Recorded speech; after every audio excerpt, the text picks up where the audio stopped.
My microphone is off. Whoops. So, game night. We had a little poll on the Emerald Nova Discord. Link to join should be somewhere. If you scroll down into the description on YouTube or Twitch, wherever you're watching this at. If not, remind me and I will post it.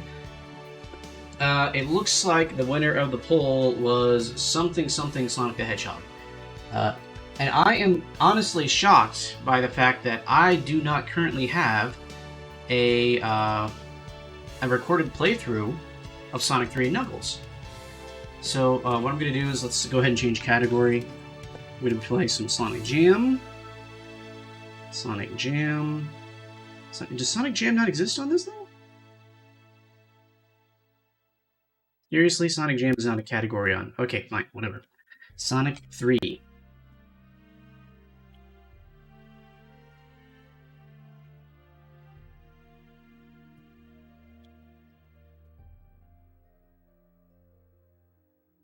My god. Okay, finally. Now, alright, that's updated. Let's go ahead and put a pause on the music. And I think tonight we're going to do a proper full run-through of Sonic 3 and Knuckles.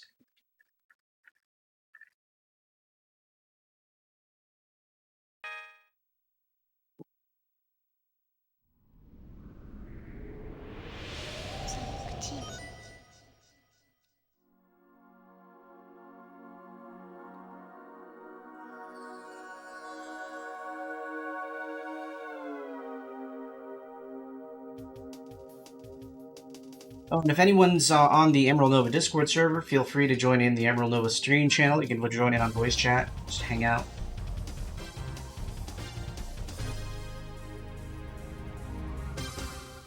Sonic Jam.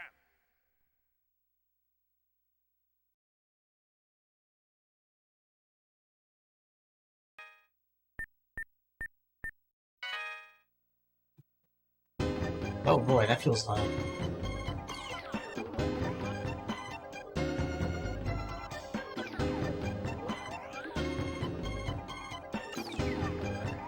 Okay, the thing is, I got two separate volume controls. I got the capture volume control, which I can't hear, and I got the volume control of my sound system, which I definitely can, and hopefully my mic can.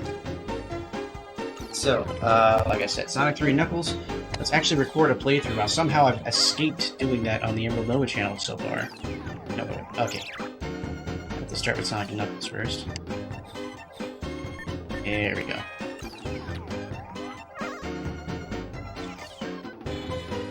So, okay, keep all the... So we want original.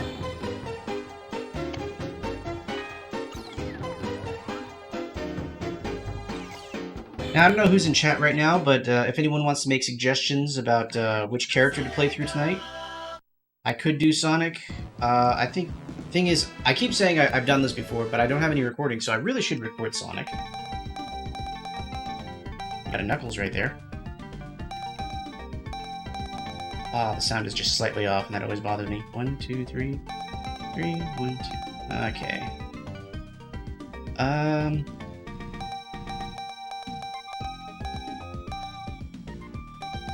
Yeah, sure, let's go ahead and do a playthrough with Knuckles.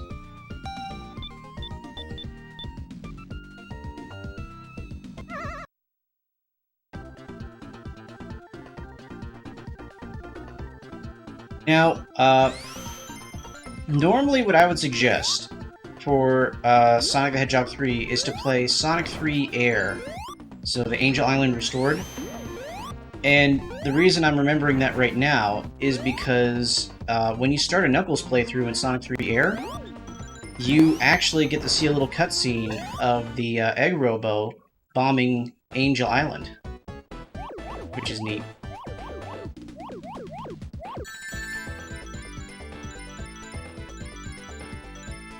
So we're going to try going through for Perfect, and the hardest part on the Perfect is going to be the 4th Super Emerald, which is, I mean, I still should have the muscle memory to do it, but it's just, every time I go for it on stream, it always seems to screw it up somehow.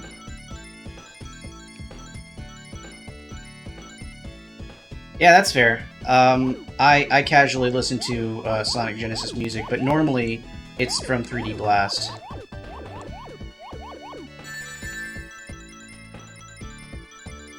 If you guys are on the Emerald Nova Discord, you can just go ahead and join the chat if you want.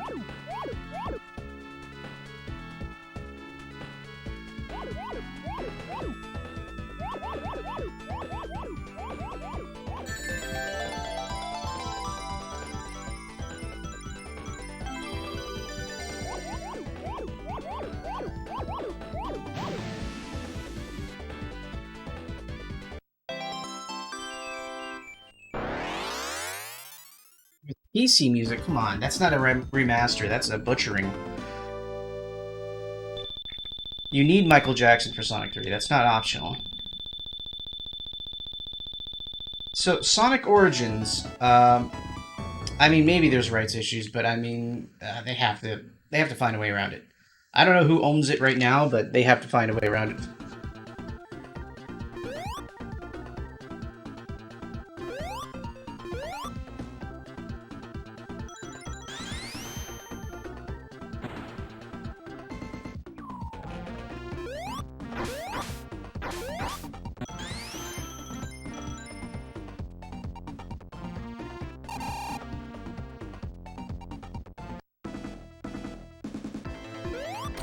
So I'm not aware of Sonic Origins though. I know there's Sonic. I don't know the name of the new one, but there's a new mainline Sonic game that's supposed to be coming out soon, or at least they've got the previews for it. But I haven't heard of Sonic Origins yet. Oh, seriously?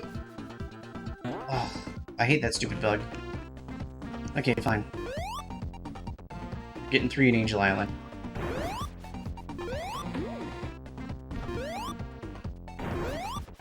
These sound effects are really throwing me off. Oh, I forgot, this is Knuckles. I can only get 1 on Angel Island.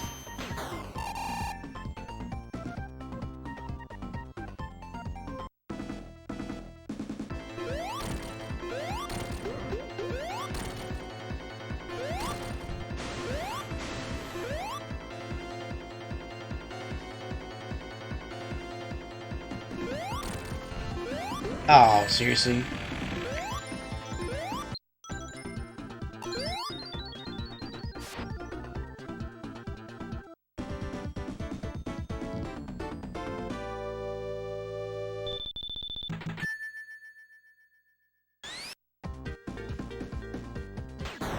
There's no emeralds to get in this act, so we'll just kind of blast through it. All of these sound effects are wrong. I don't understand.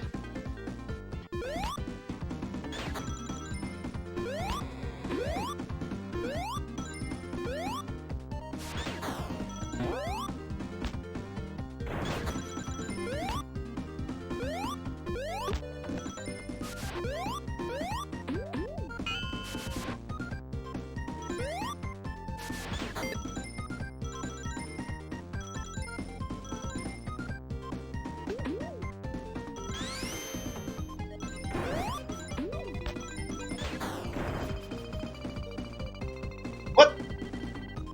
Oh, come on.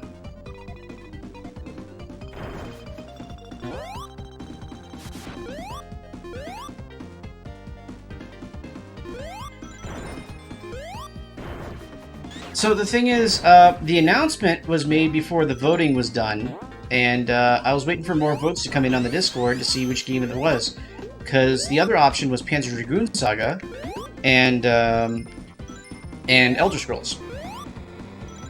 I mean, one of them's not even a Saturn game. Yeah. So the thing is, like, probably Michael Jackson or something worked on the game, and it's super complicated to figure out how to get through that. But it's all like semi-non-confirmed rumors. But the fact that they haven't re-released this game, but they've made 10 million ports of Sonic 1, is kind of revealing. It's a pretty safe assumption it's because Michael Jackson's estate is somehow holding this back or asking for money or something. Or Sega just doesn't want to deal with the trouble of doing it.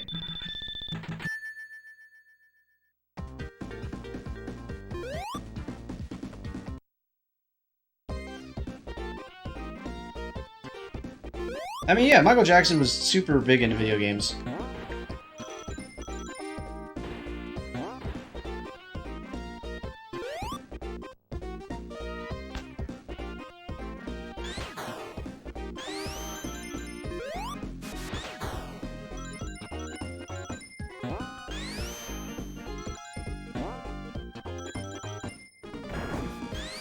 He didn't like the fact that he was too limited on the sound quality on the Genesis, because he was used to like a real music production environment. So what the rumors, I mean, these are all like basically not really confirmed, but semi-confirmed rumors that he just wanted to take his name off the game because it didn't meet his standards. And Michael Jackson would have had some pretty high standards because he's freaking Michael Jackson. Moonwalker had a lot of samples in it, though, and I think at the point where you're, like, licensing a game about yourself, you can't really pull out at the last minute. But I don't know the order in which this happened. Because, like, Moonwalker, it's understood, all the songs are bastardized versions of Michael Jackson music that you already know. In Sonic 3, there's going to be original compositions, and maybe he didn't want those to be the originals. Oh, I forgot. Got him in the water. Oh, yeah.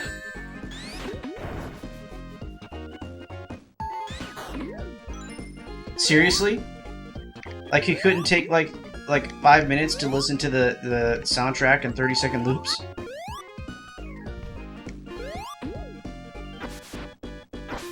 Ah. Thing is, I didn't even need to do that. I could have just climbed up the wall.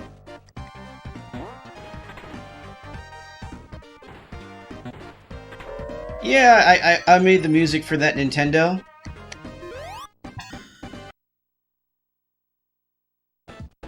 My god, we're this far into the game and we're only on the second emerald. I forgot how annoying the Knuckles run is.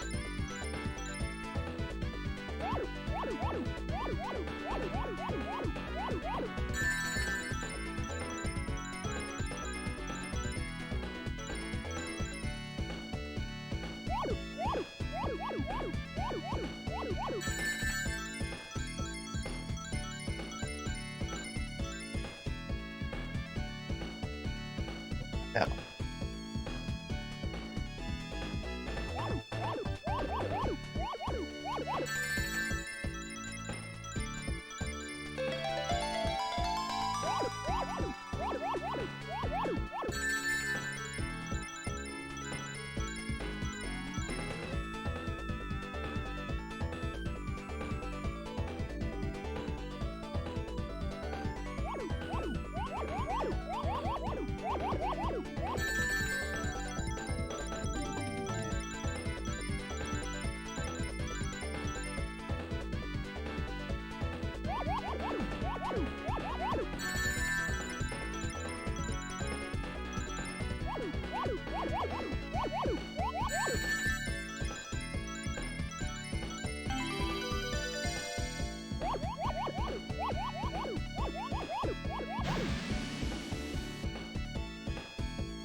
You would think that Jun Sonoe would be able to figure out what's going on and tell someone, since he was the sound director for this game.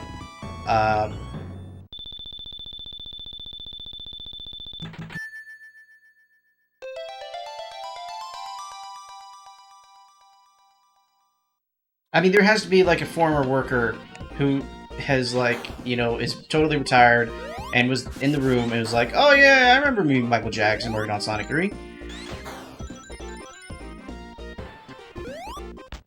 And is also willing to sit down and listen to like 20 minutes of music to confirm some things.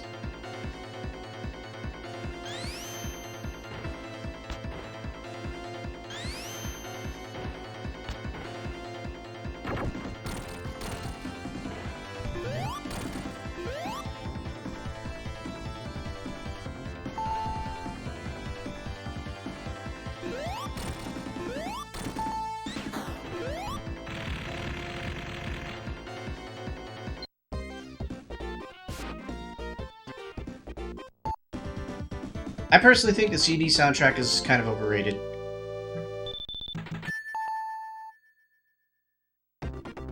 Things, I thought the Sonic games weren't like a properly Japanese development. Like, I thought it was based in California for the most part. Like, half Japanese, half American team.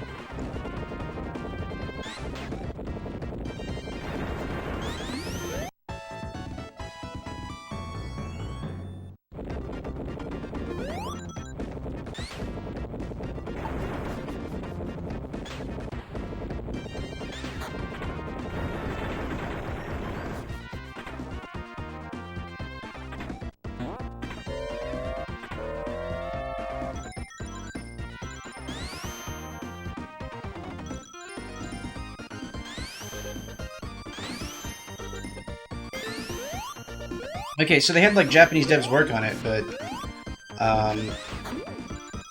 like, a lot of the stuff they lifted, and from what I understand where they were actually working out of, was, California. Like, they named the place freaking Angel Island. That's just a place in California.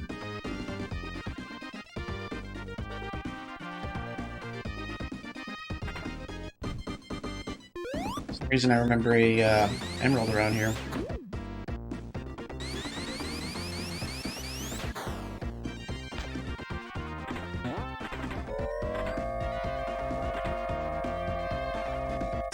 Typical Sega of Japan, really. Like, I don't even know why they bothered having a Sega of America if they're going to treat them the way they did in the 90s.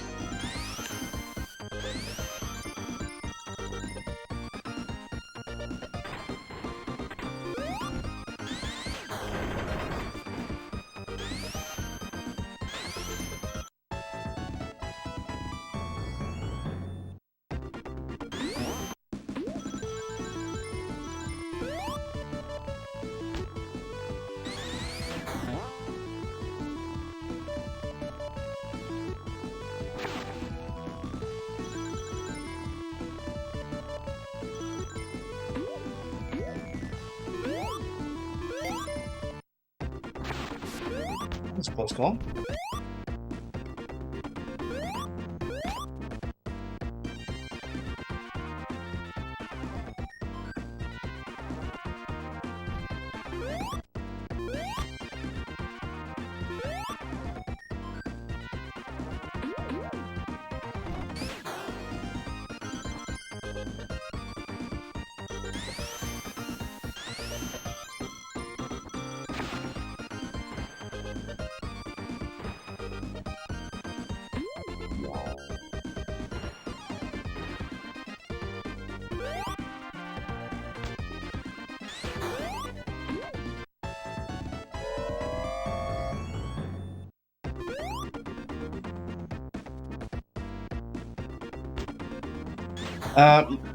Okay, Japanese music? Seriously?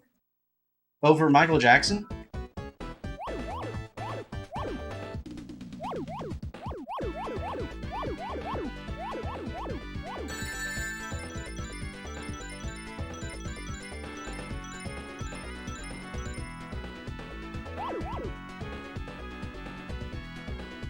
Yeah, that's what I thought.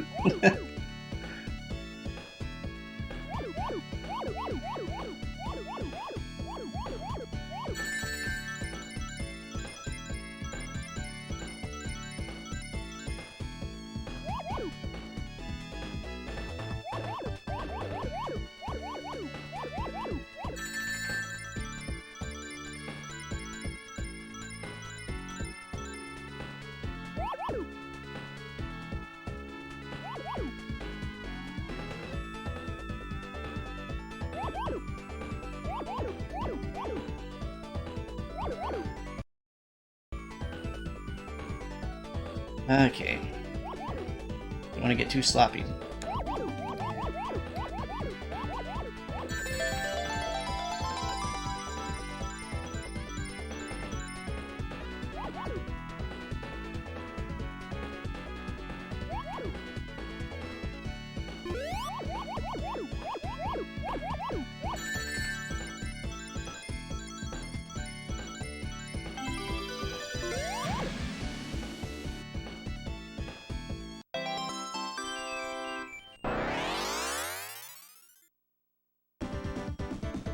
I kind of like the special stage in Sonic 2. In fact, I think I prefer it to this one.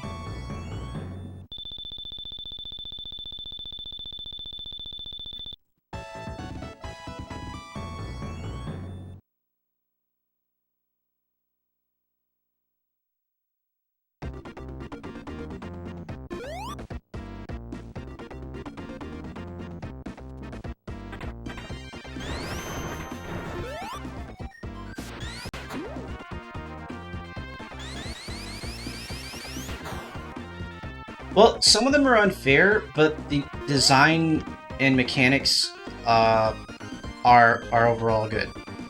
So, like, the half pipe is just a really solid special stage. That's why they did it so many times. Blue Spheres, they only did it again in Mania, and I mean, Mania's not even that good of an example because they went back to those really awful Sonic 3D or Sonic CD UFO chasing things, which I absolutely hated. There's honestly not a lot in Sonic CD that I enjoy. I mean, the special stage in Sonic 2, the last couple were really unfair in terms of the way the ring layouts were and the goals stated for getting... Oh, dang it. For actually getting the emerald. But that's just a matter of balance. That's not a problem with the actual type of special stage that they did. Whoa! Did a little bit of a moon jump there.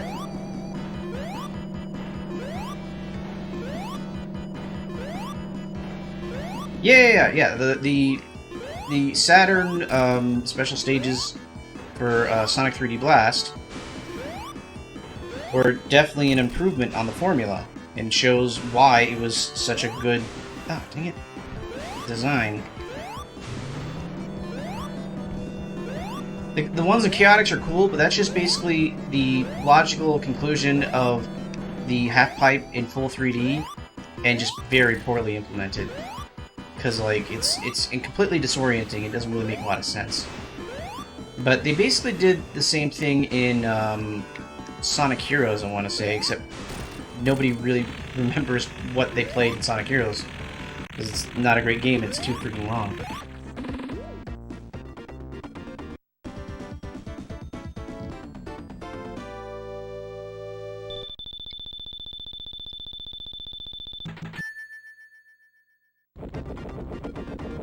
I mean, Chaotix is just a drag. You're playing the same what do you call it? The same stages, the same like 4 or 5 stages or something. I forget which one it was. Over and over again, with hardly any level design going on. It's just a whole bunch of small level segments haphazardly put together over and over again. There's no real memorable parts of the stages. That and the mechanic of having to choose your teammate was kind of dumb.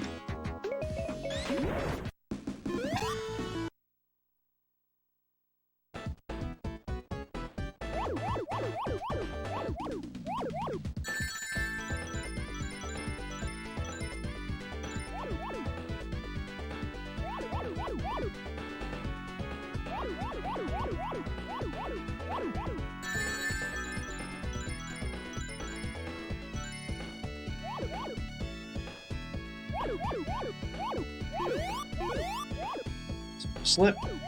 Slowing down. It's not a good sign.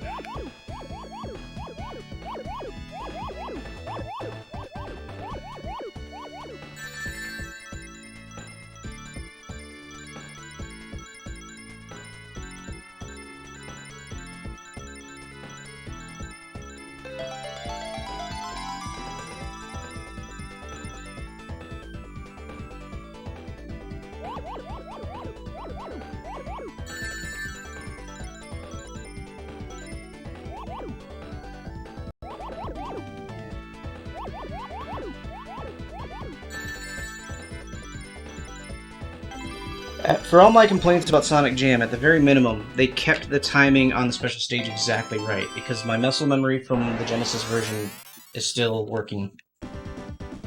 In Mania, they changed it up. It's just slightly different, and it just throws me off.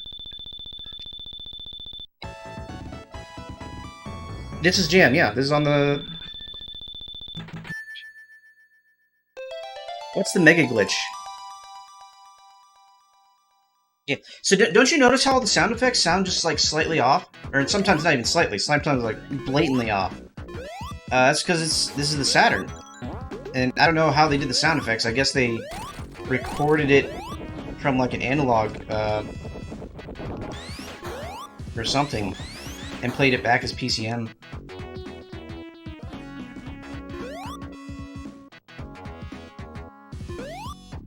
Like my saves, geez, seriously? Oh my goodness.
Hey Shane, thanks for coming on.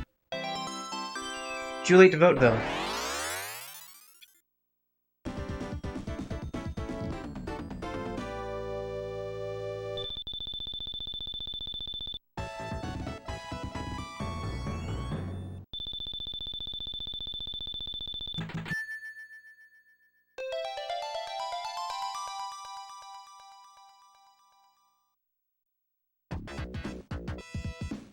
I don't think they translated the code. I think they literally just recorded things, and it just sounds wrong. Everything sounds wrong. Oh my goodness, where am I?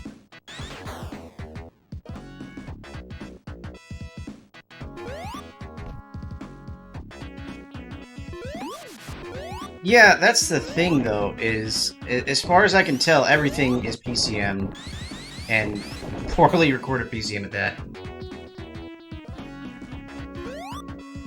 Well, porting the game in... Oh, okay.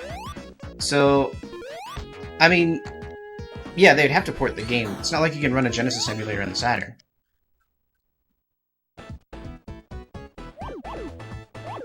This one is easy and tedious.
Well, I remember VBT released a working port of Super Mario Brothers for the NES on the Saturn. Seriously?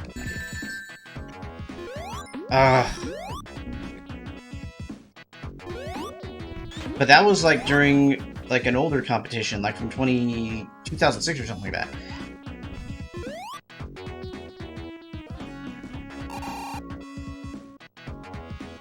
Wait, Shane, are you already like flying, or not flying? Like you wouldn't be able to see this, but are you at the airport already?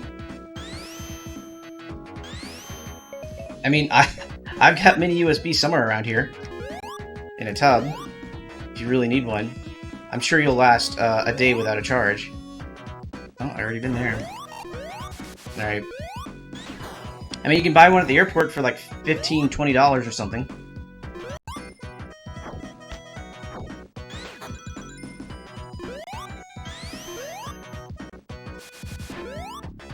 Mini USB. Oh, mini, not micro? Yeah, that one is a little bit harder to find. I'm sure I have one. If not, you can like order one on Best Buy and just have me pick it up.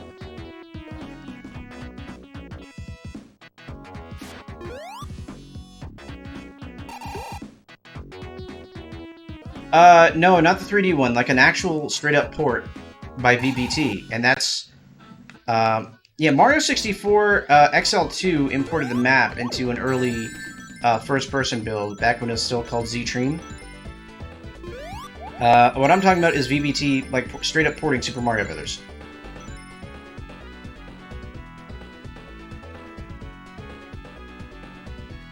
And this was back during the Rock and B Cyber Warrior days.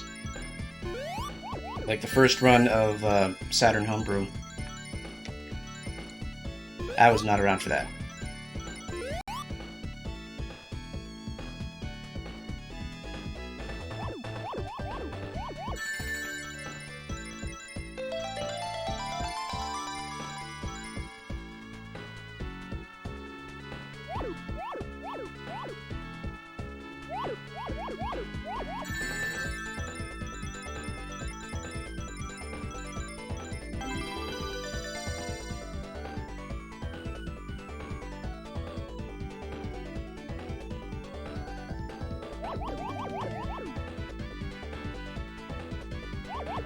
Wait a minute. Oh, crap. I almost killed myself. Crap, where is it? I forgot one last, it's over. Not in here.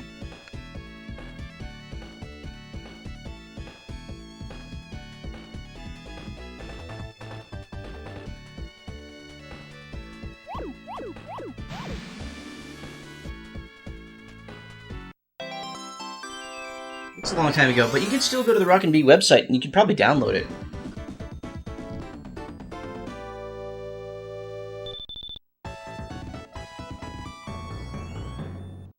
Well, I mean, the Saturn's end of life was what, 98, 99? So it took them well, not 7, because they had contests all the way back in 2004. It took them like 5 years to get the homebrew scene going to a point where they were prolific enough to have real competitions with several entries.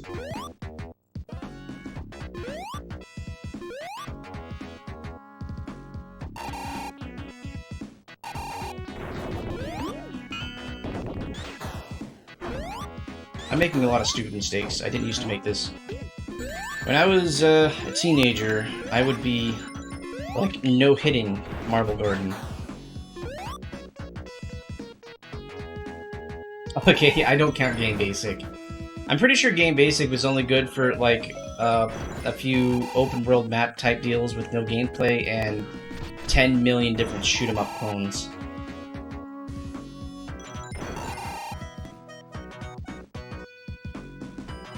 I think missed potential is definitely a factor there. Like, at least for me, it definitely is, because what I wanted to do is I wanted to make a low poly game on a system that basically had very few games that I really actually enjoy. Most of the Saturn library is arcade, and I'm not really into the arcade thing.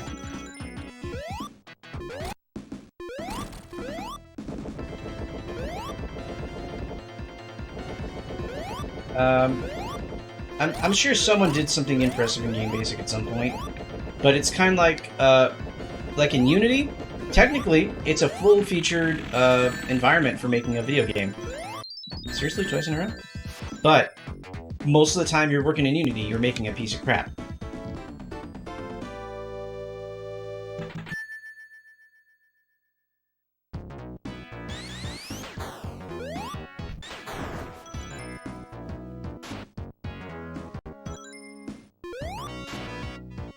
At least I got all the 7 emeralds for Carnival Night, which is good.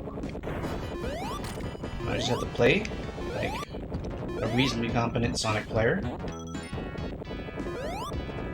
Oh, seriously? You turned me around? So I gotta play better than that. And get past launch base, which is annoying because I get the full boss. And then we get to do the Super Emeralds.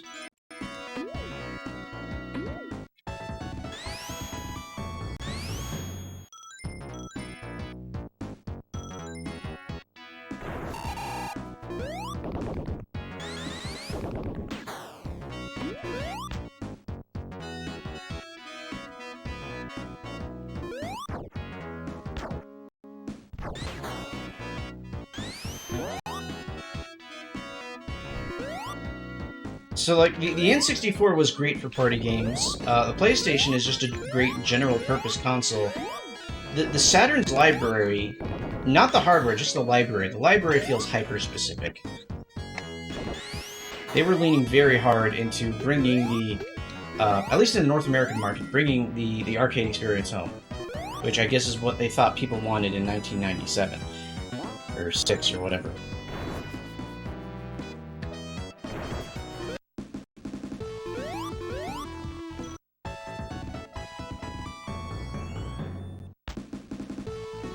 Cancel? No, I don't have a cancel. Okay. I mean, it's a lot easier to do sprites and a flat background V2V2 on the Saturn than anything else.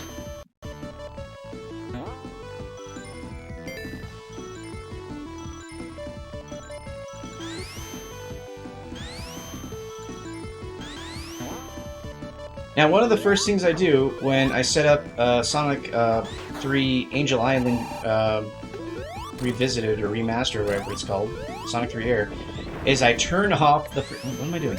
I turn off the music for super forms because you'll be listening to this the entire game if you're anywhere near decent at getting the emeralds. And after a certain point, you start going insane. I like have to purposely play without super form so I can actually listen to the music.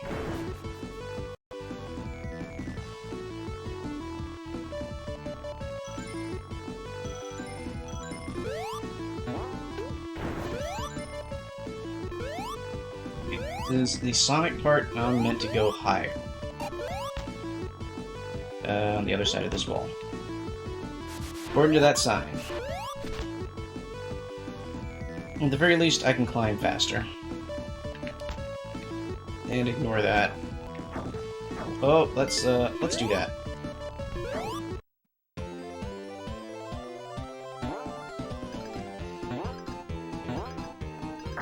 Okay, that is just a blatantly wrong sound effect. You can't even pretend that's close to what's real.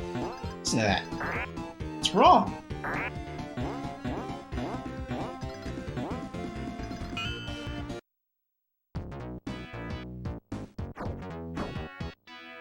I mean, I'm not crazy, right? Like, that's totally not what it originally sounded like. Not even close.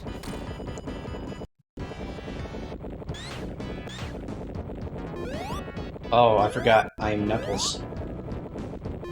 So as soon as I need to climb a wall, this is gonna happen.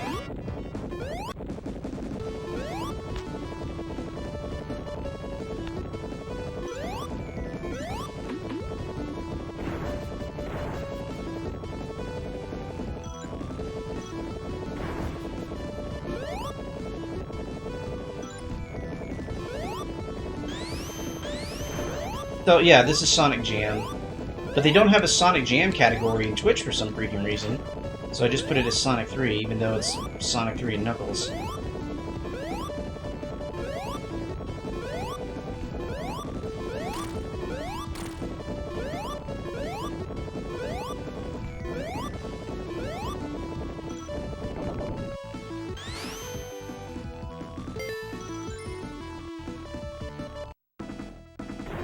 No, it's just the Sonic Jam port is not the best.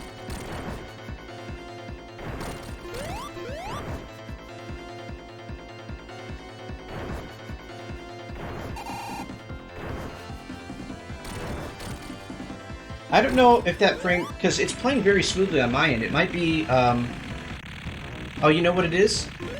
Maybe my capture setup is... No, it's capturing at 60 frames. What's going on?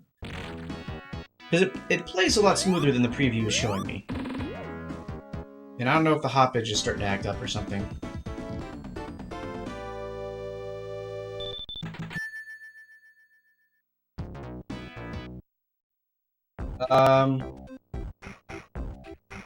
I mean, I would assume this is 240p.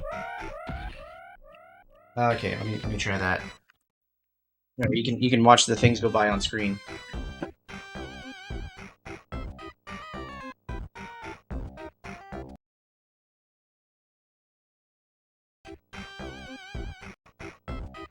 Okay, I think...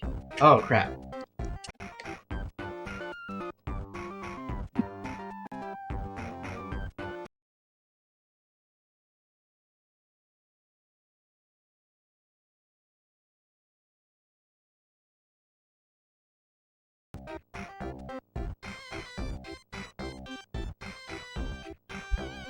Okay, that kind of confirms that it's 240p, because I turned off the 2x and that happened. So, yeah. I switched it to the...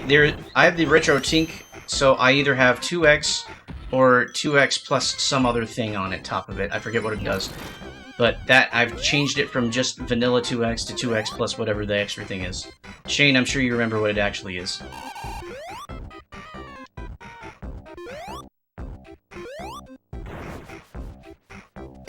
Oh, you know what? There's a fantastic Sonic documentary from the Unknown Archive.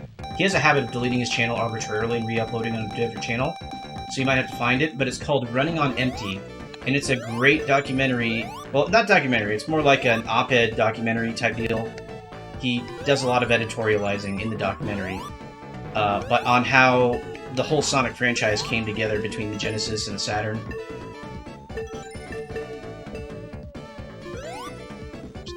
Let me in. Let me in! Oh boy. Hey, like, oh, Lacquerware, what have you done? This is your fault.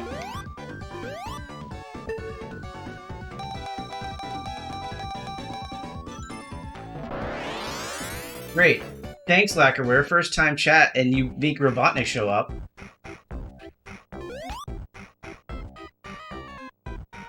Everyone, welcome Lacquerware to the stream. If any of you are aware of the Sega Saturn homebrew scene, he is partially responsible for the Bulk Slash translation that got a lot of good press because of the actual dubbing. They actually got voice actors to do the dubbing. Did a lot of impressive work.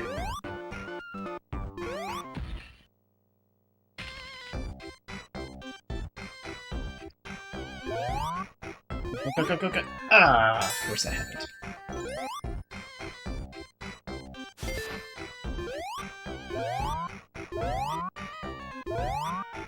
And this place is probably run by the mob anyway.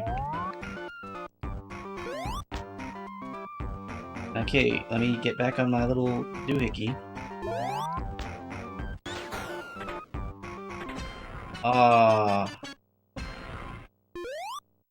And now I have to actually pay attention for this boss.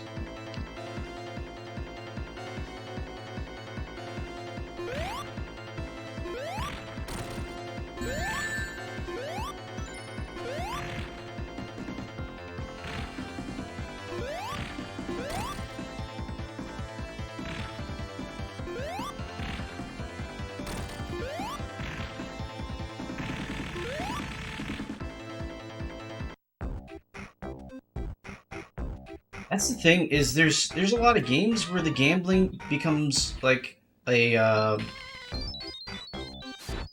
checkpoint you have to pass through, like a non-optional portion of the game. In freaking Pokemon, they expect you to either play the slots which don't have great odds, in order to win some Pokemon you can't get anywhere else, like Porygon, or straight up just keep mashing A to keep purchasing new coins to get past that paywall. And that basically requires you to grind the Elite Four several times.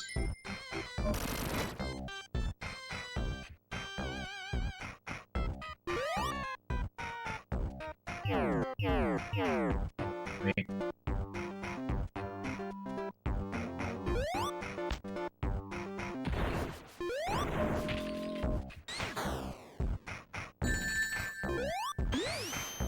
But, I mean, it's not just that, because seriously, I'm supposed to bounce off of that thing? I don't remember this part of the stage.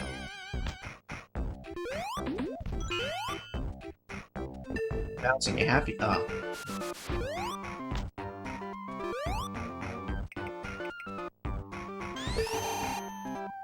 I mean, this isn't so much gambling, but in, Near Gestalt, or Near Replicant, whichever one you prefer, a non-optional minigame is to go fishing and constantly catch fish until you catch the right kind of fish to pass this one annoying quest. And the fishing game itself is terrible, but the fact that like you're depending on a portion of luck to get the right fish is the most annoying thing in the world.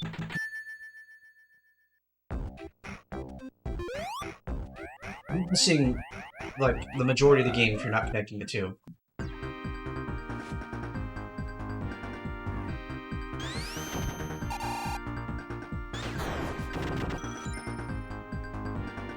How have you managed to escape playing Sonic the Hedgehog for this long? I don't understand.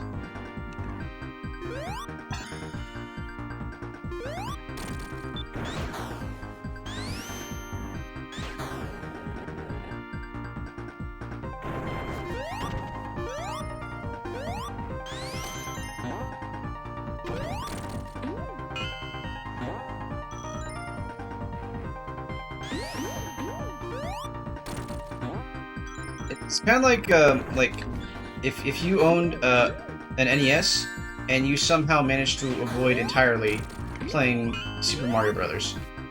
Sonic 3 was like a pack-in game. I hate the stop the momentum. Oop. Oh, I was too slow. This is Sonic Jam. So, remake is a misnomer here. This is just a port on Saturn.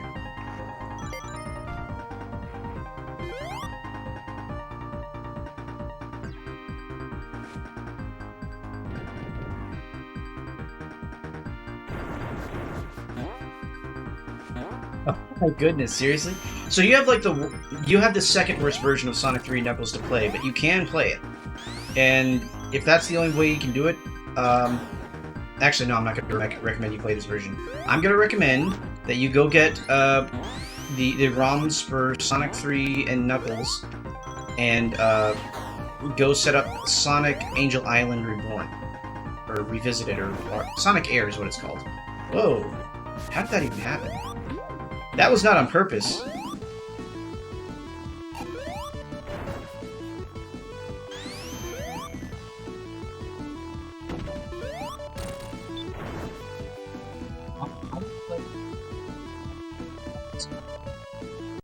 With Lost before I would play Sonic Jam on a Saturn controller. But everyone's got a retro bit at this point that they can map. Oh, that was a mistake. That was just a repetition of the same thing. Ugh, this run is not going well. Thing is, this ground has texture, and I don't know if I can use it to ramp like I could in Sonic 1. Nope. Just have to take advantage of my iframes.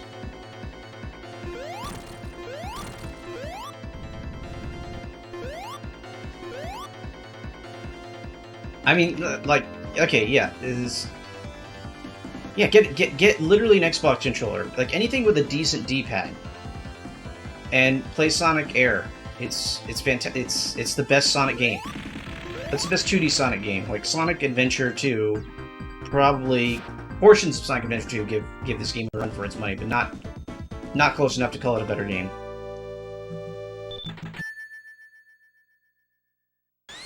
Well, here's the thing. I play using, maybe not the Xbox One controller, but a 360 style Afterglow, and I'm perfectly fine with that D-pad, and I can play 2D games with it perfectly. Wow. That was a terrible way to die. Taken out by a freaking penguin.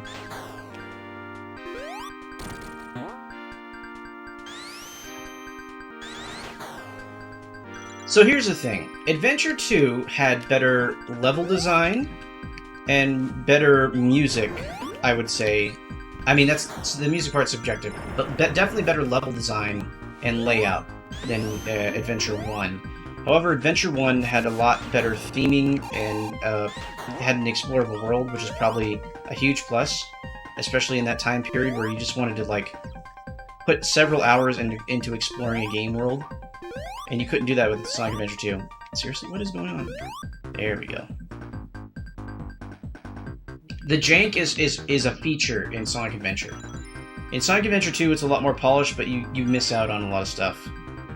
Like, you don't get to explore Station Square or the Mystic Ruins or whatever and, like, do some crazy spin dash exploration with, you know, taking advantage of the physics there. It's not as easy to do a spin dash anymore, so you can't really, like, build up your speed like you would in a traditional Sonic game to speedrun it. But Sonic Adventure 2 overall plays a lot more smoothly and faster than Adventure 1 stage, because Adventure 1 stages, they're basically built like the traditional 3D platformer in that you're meant to explore them with some amount of intent. Adventure 2, you're meant to go through those things fast, and it's an actual action stage and not an adventure stage.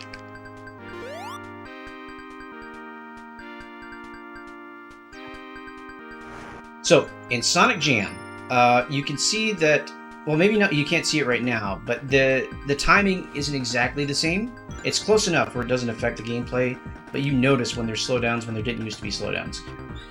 The sound effects are 100% totally wrong. Like, not even close to what the original sounds like.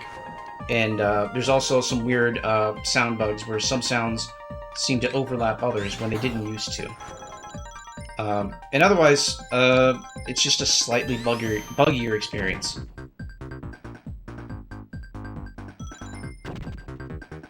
Yeah. I mean, a port is a port. It's not gonna be perfect.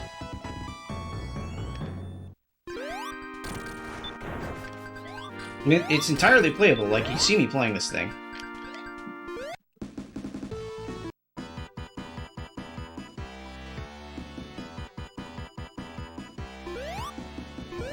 Just gonna cheese this boss. This level's giving me enough grief today.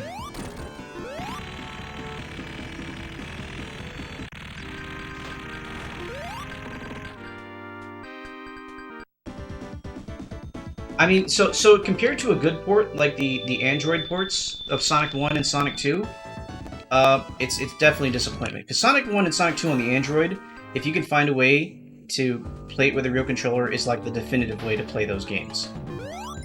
Because things get cleaned up, they're in widescreen, all the sounds are right, the sprites are right, timing is right, and I think it plays even slightly better because they remove a couple places where slowdown used to happen.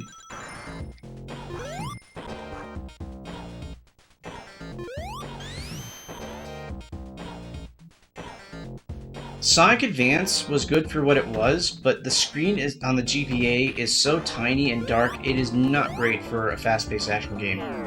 I don't know why they decided to make Sonic as a platformer on the GBA. Honestly, what I really liked for Sonic portable games was something like Sonic Chronicles, where BioWare, like actual BioWare, real BioWare, before they went completely to crap, made an RPG for Sonic. And, you know, they ended it on a cliffhanger, which kind of sucks. I guess they were baiting the sequel, but I enjoyed it. And the GBA is really, it's supposed to be an RPG machine. You're not supposed to have fast-paced games on it.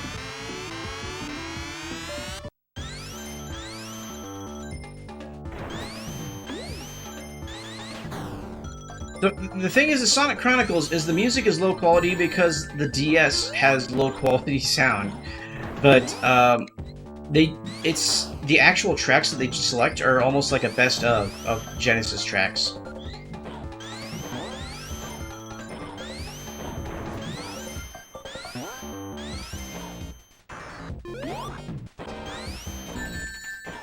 I mean, if you go and play Sonic Rush, which is actually a really solid platformer by itself, and you listen to the tracks aren't bad. It's just that the sound quality is just slightly lower than it needs to be to make them sound really good.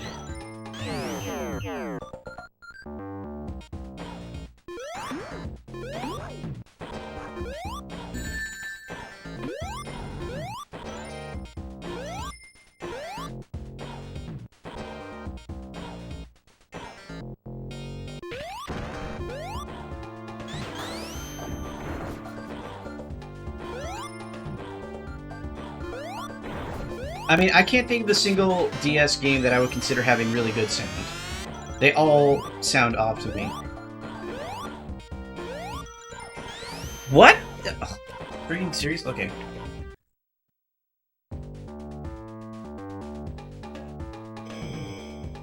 Yeah. That's exactly what I mean. Is they're designing for the system, and the crappy speakers on the system, you just kind of expect the bad quality.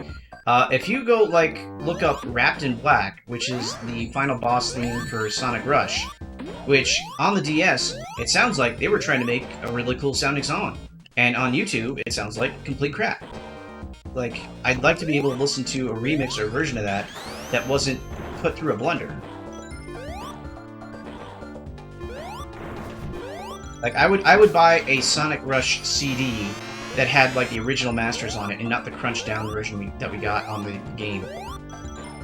Again! I did the same thing again! What am I doing?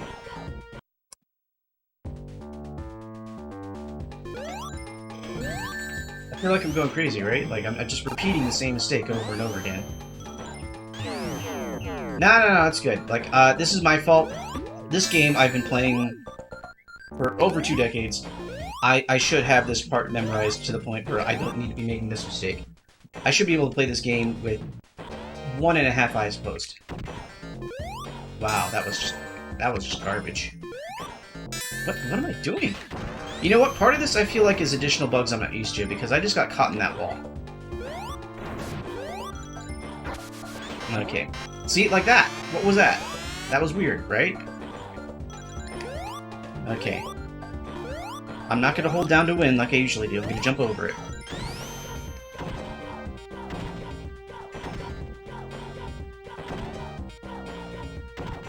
Etrian Odyssey. I'm not familiar. Is that an RPG?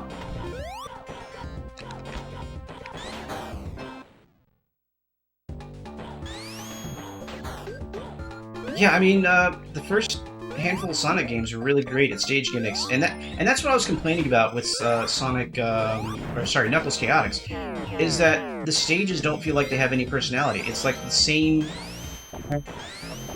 basic structures, loop-de-loops and ramps and stuff over and over again. There's no strong gimmicks or themes or set pieces or spectacle, and Sonic really relies on spectacle in its level design. Pretty much in every release it's ever had. Oh, 2 of these. The really annoying thing is that you have to bait these guys. I don't even care anymore. Here. Nope, that didn't work. I was getting cocky. So, I just got myself an R4 DS, like, flash cart, and I gotta figure out a way to defeat the time bomb in it, so I have to wait for time for me to sit down and actually play around with the instructions I found on this forum. But I will give that a try once I get this thing loaded up properly.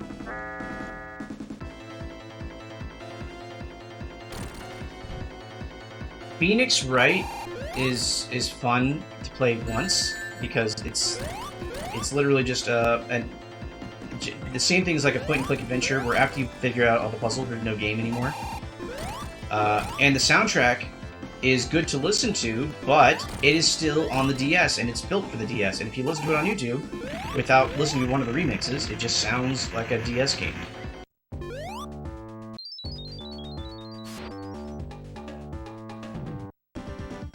So, Shane, when you nowadays the market for DS flashcards is completely garbage, and has largely been taken over by Chinese clones. However, the Chinese clones figured out that because of how cheap these things are, to keep business up, they're going to sell you a new cart every year. So you have like an R4 something something or another 2001 edition. And then the firmware is going to break sometime halfway through 2002. Then you get to buy a new one for another like 40 bucks or something. There is a way to... What is wrong with this water texture? You guys seeing this? I feel like I'm giving myself epilepsy. Anyway, so yeah, there's a time bomb because of freaking Chinese capitalism to make sure that we keep buying more flashcards from them. But there is a forum out there that knows how to defeat them depending on which edition you have, so I'm going to give that a shot.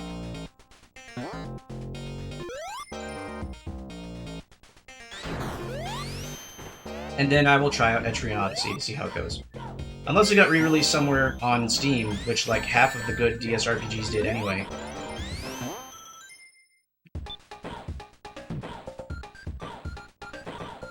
Glory to the Hypno Water. Why is it doing that? That did not do that in the original game. I promise you, on the Genesis, it does not do that. Is this because of Saturn half transparency, and they're just like, they didn't even bother with meshing it. They just said, okay, let's just turn it on and off again, and you're seeing the red background behind it. To be honest, I played Dragon Warrior 1 and 2, and I did not find either of them engaging, and I have not gone further in the series. I recognize that Dragon Quest, like, 7 or 8 or 6 or one of those guys are, like, seminal RPGs that I should get around to playing, but I don't have a lot of patience for very J RPGs, in that Dragon Quest comes off as a very anime-feeling game. And I say that having really enjoyed Grandia 2, which... I seriously... Can I not jump? Okay.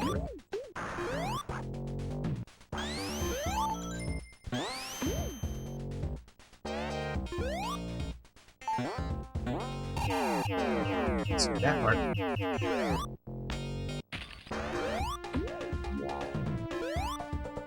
Maybe I'll get the 3DS version instead, I don't know. Because the flashcard I have is also suitable for the 3DS.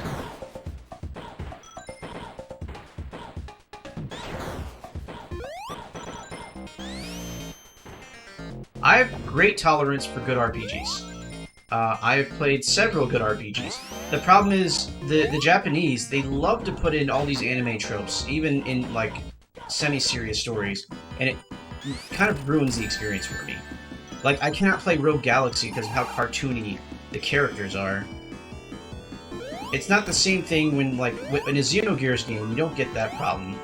I mean, you get a little bit tropey with, like, the lowly genius engineer and this, like, stereotypical buff guy that only knows how to swing a giant sword.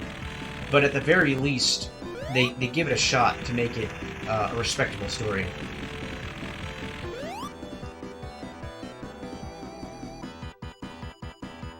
The Saturn can play 32 kHz BCM. I'm pretty sure the Saturn... How many channels does the Saturn have? I forget. I thought it was more than 16.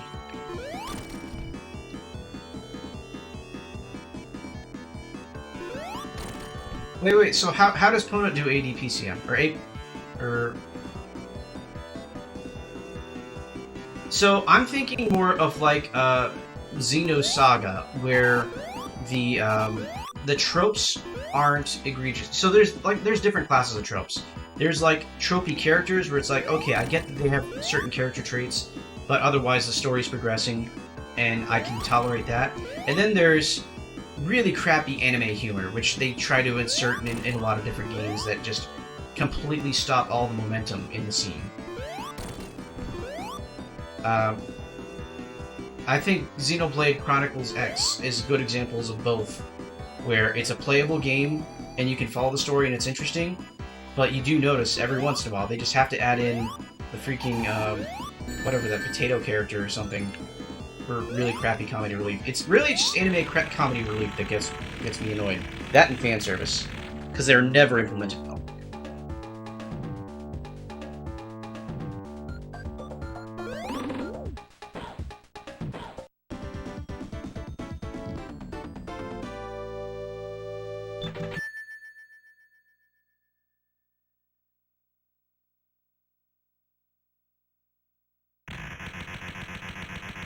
Yeah. I mean, I was playing a little bit of Code Vein, and that's basically just anime Dark Souls. And it wouldn't be as bad if it was just the aesthetic, but it's not just the aesthetic, it's the fact that all the characters are from a freaking isekai. And after a certain point, you lose patience with it.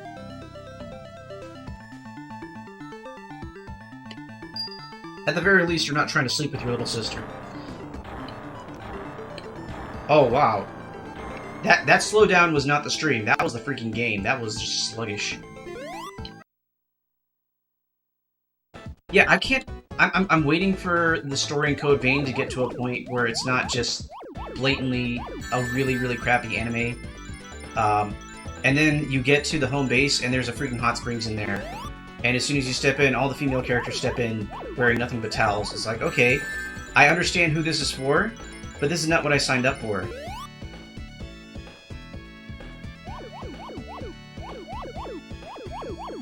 Honestly, my perfect example of a JRPG that isn't a 2D one is going to be like Grandia 2. The pacing is spot on, is exactly what it needs to be, and none of the characters just get so outlandishly badly written that you can just like have to ignore the story, like you just described in Code Vein.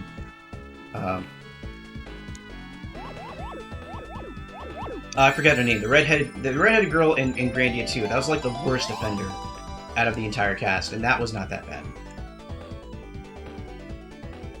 I mean, I guess JRPGs in general just used to be a lot less tropey than they are now. Because, I mean, this is a bad example, but I've been trying to play the Sword Art Online games because I'm interested in the setting, not so much the characters. And the games are even worse than the show in terms of how bad the anime gets in there. Like, you literally have a dating mechanic to simultaneously date every single female character, and everyone you meet is a female character.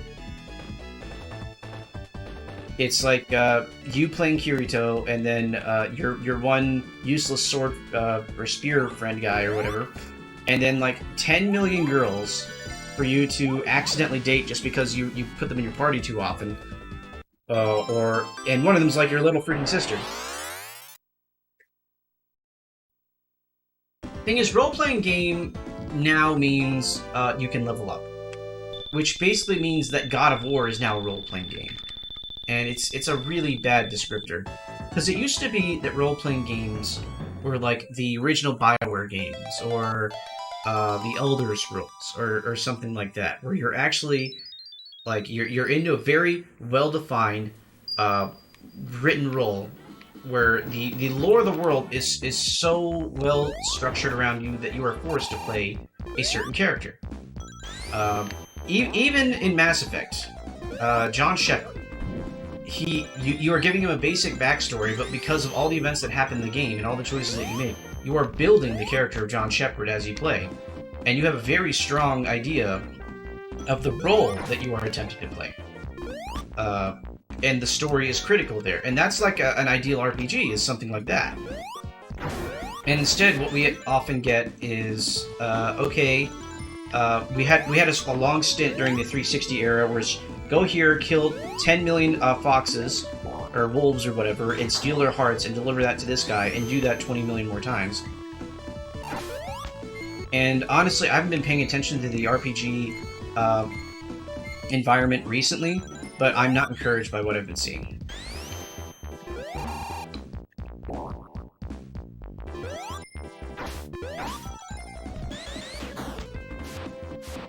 Well, the thing is, it's not just about PC, because let's say, like, The NES games are not a good example because they were very limited on how much story they can tell. But even still, Mother is a fantastic RPG with what little dialogue they get away with because of the world building that they do. And really the point of the RPG is to tell a strong story around a cast of characters, or a singular character, in a lot of cases with a single-player RPG. Or not single-player, but like a first-person RPG. So like in Morrowind, you are discovering that instead of being just an infiltrator secret agent like you're supposed to be, you're actually the Nerevarine. And you discover that through talking to several people and doing the quests that you need to do. And it's revealed in a very slow and methodical and organic way. I'm trying hard to figure out better examples. Like Planescape Torment is a great RPG where you are playing a character and you're discovering things about the character as you play, forcing you to play that role.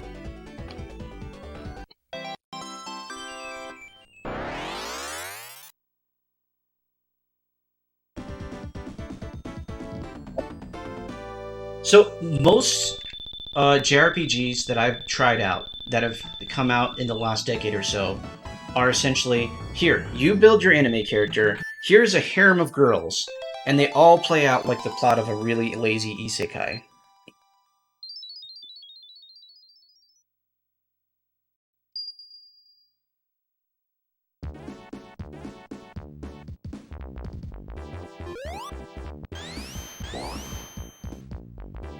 Okay, I got this one, so I need to go down. There we go.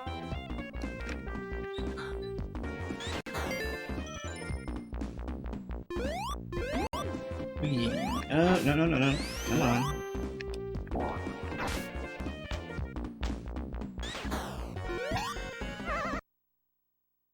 Here's the thing. Final Fantasy VI is a fantastic game. It is starting to show its age. I've recently tried to play through it, and it could not grasp me the same way that, say, Chrono Trigger or Final Fantasy Star 4 still can. I get bored with it, essentially, is what I'm saying. And it's not great for an RPG of that caliber to be able to bore you like that.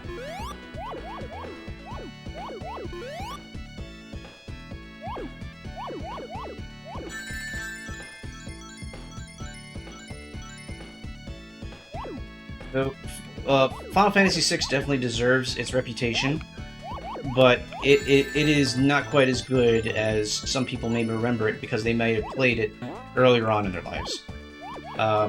But that whatever sentiment I'm communicating there goes absolutely double, triple, or quadruple for Final Fantasy VII, which is quite possibly one of the most massively overrated RPGs of all time. Because whatever Final Fantasy VII did, it basically did what Final Fantasy VI did, but slightly worse.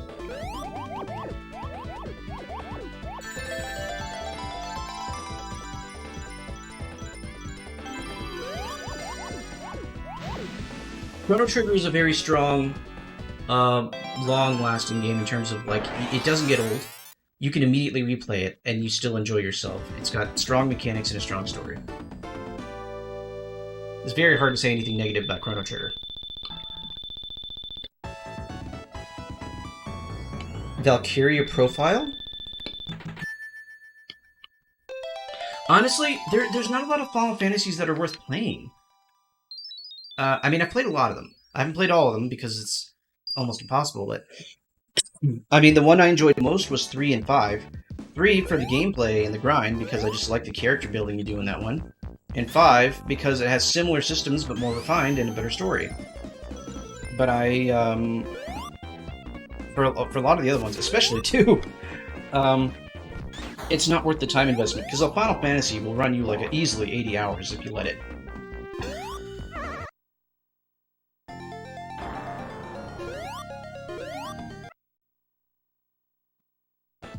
Okay, this is the one where I actually have to focus, because this one's hard.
Whoever designed the special stage is a sadist.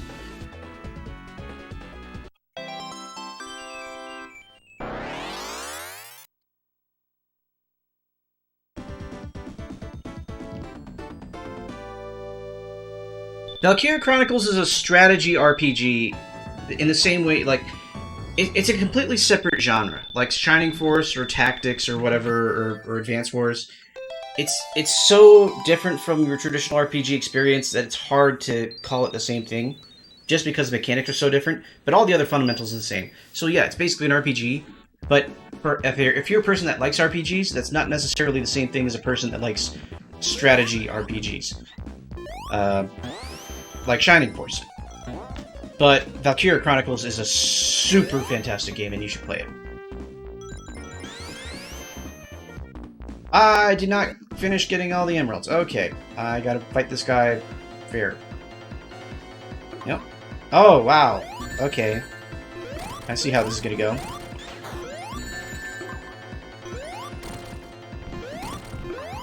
I got a perfect on Emerald 4. I don't care anymore. I can screw up as much as I want. That's what I was going after. Here's the thing. I'm trying to figure out what the definitive way to play Chrono Trigger is. It's convenient to play it on the DS because it's portable. The PlayStation version has much worse load times. Like, it's super slow. But you get to chronicle all the endings and actually have like an achievement system, which is really helpful. So you can figure out all the endings of the game, because there's a lot. And the original SNES is, well, it's the original. It's good. But it misses all the bells and whistles all the re-releases has. But it sounds exactly like it's supposed to.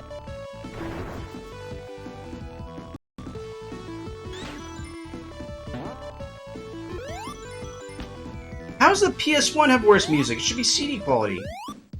They should literally be able to make an exact recording and have it sound perfect.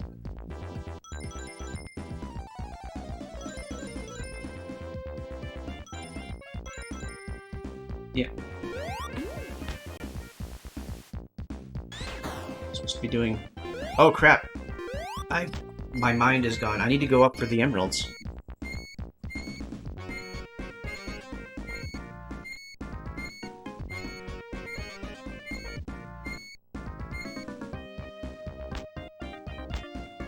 Yeah, I think I missed an emerald already. Wait a minute. Oh, I see what's going on. Okay. Whee! Okay, back on track.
There we go. Okay.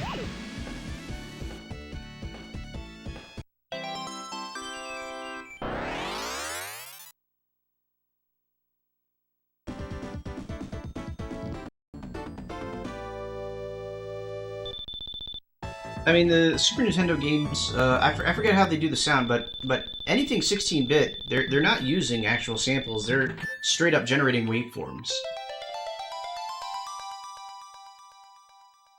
I mean, Pona, I played it on PC. However you want to play it, you don't really need good controls, because it's basically a strategy game, and everything is like, it's got this weird system where you move a finite amount, and you know, for your turn. So it's turn-based, but it's like an FPS, turn-based FPS, and it's really weird when I describe it, but it's really fun. You should try it. So go ahead and grab it for the Switch, and you'll probably be able to aim with the actual gyroscope, which is my favorite version of aiming, is using a Wiimote or a gyroscope to aim. Oh, wow, that was a dick move.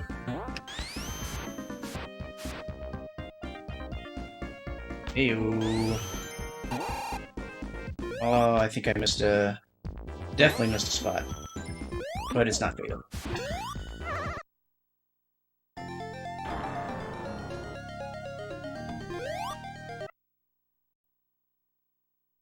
Wait, this NES is sampled? I thought it was all generated waveforms, because... Like, if you look at the music on the Genesis, it's a whole bunch of waveforms. Very few samples. And based off of the way that the Super Nintendo songs sound like, I thought those were somehow generated as well.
Okay.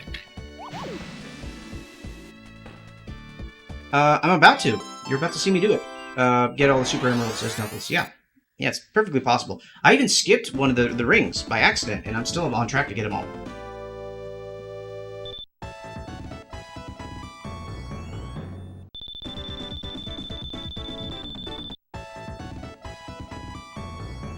Yeah.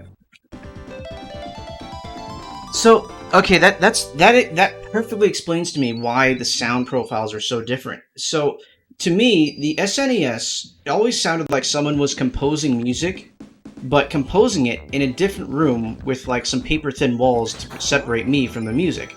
Because it always sounded kind of muted, but there was always a competency with making orchestral sounds on the SNES. And, you know, good thing Xenos isn't here to start arguing about, oh, the Genesis is the best system ever, and everything should sound like Genesis music. But there is, like, a reduced quality in terms of, like, you're sampling, but I don't know what the sampling rate or bit depth is for the SNES music. But it's somehow off, but it's still high quality enough where you can make, like, real good sounding music. And the composition on the Genesis, obviously everything is right there in your face. It's synthesizing the music right there in front of you, and the instruments sound a lot more aggressive, because I guess that's what the synthesized like sawtooth and square waves are going to sound like. So my thoughts on the SNES versus Genesis music was that the SNES was always better at orchestral sounds where you could sample different instruments and get like faux strings, faux trumpets, stuff like that. And the Genesis, if you wanted pop music or metal, you just straight up like get that really hard electric sound from directly generating that waveform.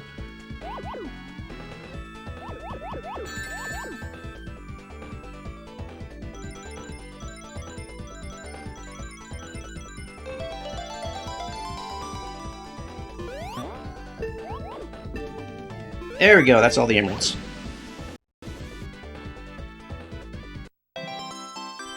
Yeah, and okay, so that's what it is. It's echo, and I didn't know about the interpolation.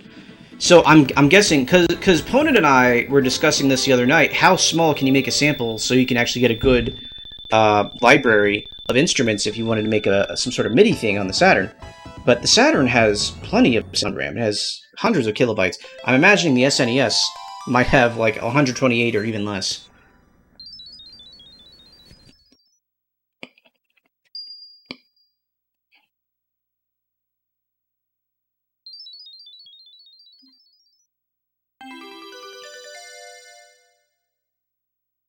There we go, hyper doubles. That means every time I climb a wall, it's going to start speeding up and also sounding really annoying because of that freaking theme song on a 30-second loop. Less than 64 kilobytes. So here's the thing. I managed to make 4th C, or C4, however you want to call it. Like, when I say C4, you're thinking of, like, the explosive. But, you know, 260 hertz sample. And that was with, like, less than 400 bytes. For one oscillation. And that's the thing, is if you can loop the oscillation of that frequency or that sound wave or whatever, then you have your sample. Here's the thing, though. If you use interpolation, then you can interpolate very well square waves, sawtooths, and if you know that you're interpolating a sine wave, you can pretty much just give 2 inputs and get a perfect interpolation of the sine wave.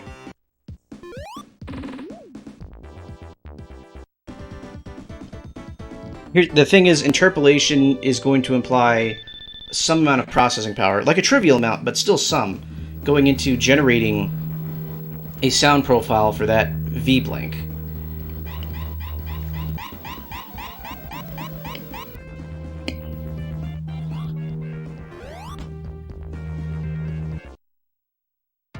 This is by far my favorite musical track in the game. I'm going to do my best not to interrupt it. Well, we have DSP control, don't we? From that one, whatchamacallit, driver. The SCSP DSP.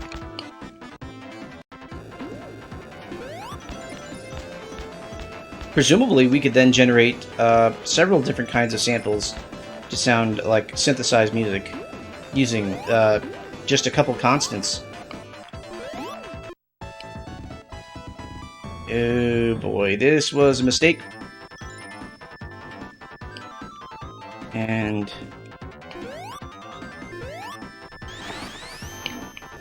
there we go.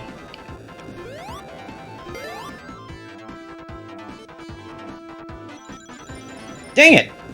I regret everything.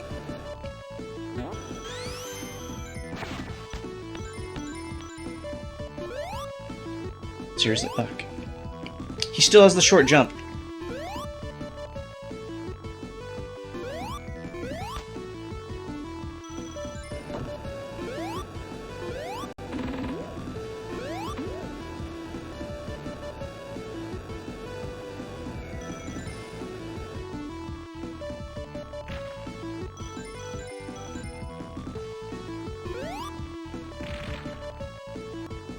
So I really like the Mania track for Flying Battery, and I use it as my phone alarm and for certain ringtones. Here's the thing is, I'm very particular about this track specifically because there's a lot of nuances in the background instruments that's covered up by the electric guitar sounding, synthesized electric guitar melody, and like every single remix that I've ever heard of this song that wasn't Mania has missed those really critical nuances. There's a lot of the snare and clap sounds in the background that set the beat that are just completely ignored by a lot of remixes. Even Mega Driver, who is very popular for their Genesis remixes, seem to miss a lot of my favorite parts of this song. And as soon as I can get rid of this freaking super form, I'll be able to point them out. especially in Act 2, because Act 2, they get emphasized over the electric guitar. Oh, well, that's not gonna happen. I didn't even get the okay, there we go. It's not about the mixing, it's about the composition. They just flat out skipped my favorite instrument in this song, which is not the electric, it's the snare and clap.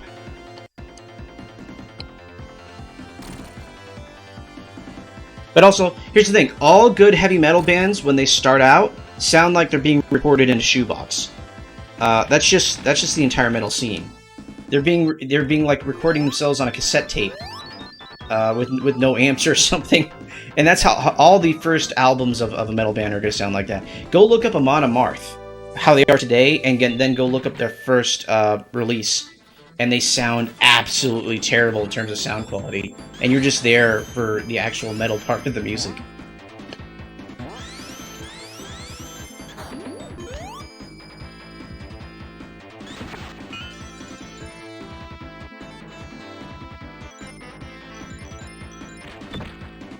So that womp womp womp in the background is setting up the background melody, or whatever it's called. And listen to the clap on this part.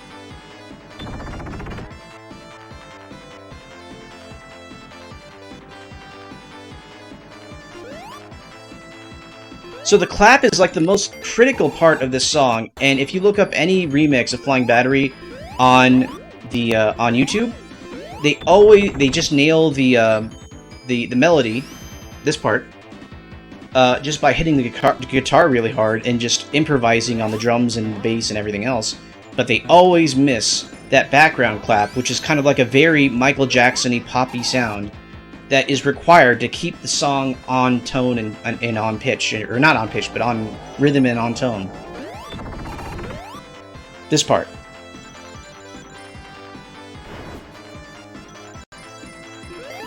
But in Sonic Mania, they get that part perfectly, and they expand it. Now I kind of want to go up there. I prefer Act 2, but you need Act 1 to appreciate Act 2, because Act 1 has all these parts in the correct proportion, and Act 2 has them in exaggerated proportion at the expense of the electric. And the electric is good. Or the electric guitar, but the parts that I appreciate, and the parts that everyone seems to miss on YouTube, are the ones that are emphasized in Act 2's track.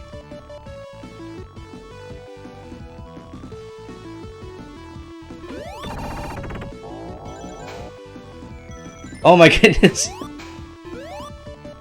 You like Huey Lewis in the news?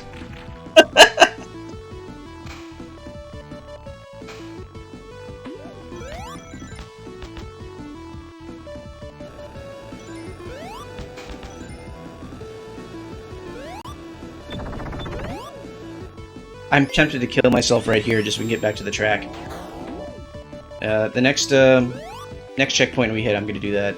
I'm gonna exit out of my super form. See if I can't lose most of my rings.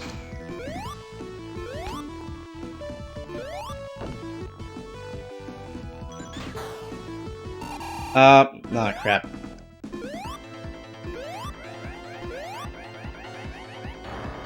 Alright.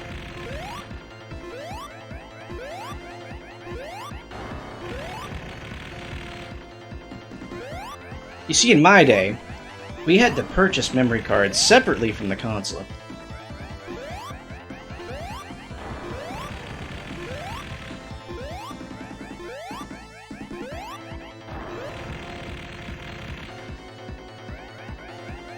And to continue on the note of the music, the boss music in Sonic 3 Knuckles is taken over by the Sonic & Knuckles soundtrack. Sonic 3 Air fixes this by doing it customized. You can either do it situationally, like the first half is a Sonic 3 version and the second half is Sonic & Knuckles, or all one or the other. But the Sonic 3 boss tracks are the more Michael Jackson-y style tracks, and they sound really, really good. And it's not like the Sonic & Knuckles tracks don't sound good, it's just that they sound a little bit more generic and orchestrated and less poppy. Where are all the rings in this special stage? All the rings are gone. What the heck happened? There's supposed to be a buttload of rings here. Oh, there they are. They just disappeared up until the very end. And they came back. They just didn't show up the first time. I had to go back down and up to get them.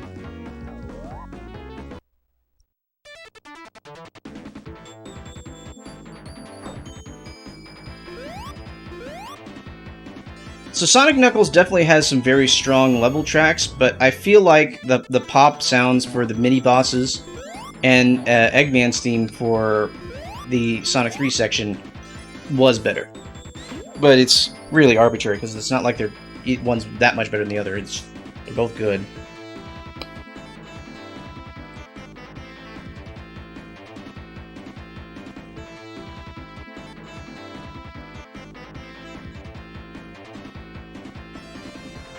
I mean, we'll get a few more of those. I mean, we can just we can talk about it when it comes up.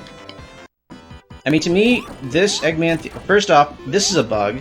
That should not be Eggman. This should be the Egg Robo, because the Egg Robo is the one tormenting Knuckles. Eggman should have already left the island by now, because we're in a different part of the game. And I just went super, so I can't explain what I was going to talk about, but the music feels like it's a little bit too dramatic for what this is. It sounds more like final boss music than just a normal boss.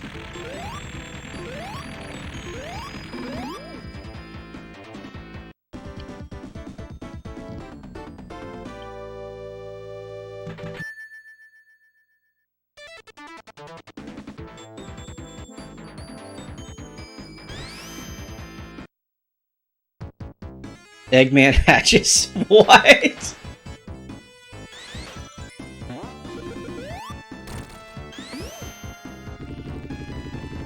I mean, this sounds like a really disturbing Newgrounds Flash animation, more than anything. Like, I expect, like, Harry Partridge or Flash Gits or whatever it's called, like one of those weirdo... The animators that, like, get off to, like, really, really weird concepts and, like, the Ren and Stimpy style gross out animations, that's what I expect to see something like this on.